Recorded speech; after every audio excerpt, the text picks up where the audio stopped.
Izletište i svojevremeno kupalište na Dravi kod Pampasa bilo je dogradnje mosta na obilaznici, omiljeno izletište Osječana. No s vremenom je palo u zaborav, zapušteno i zaboravljeno od vlasti i ljudi.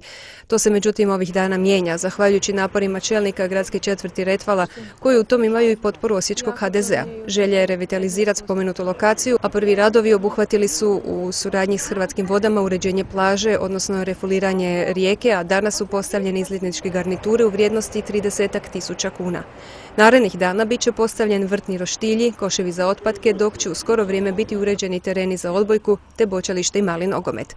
Mještani Retvale pohvaljuju napore i vesele se ponovnom oživljavanju ovog prostora, posebno u vremenima kad se mnogi ne mogu priuštiti putovanja.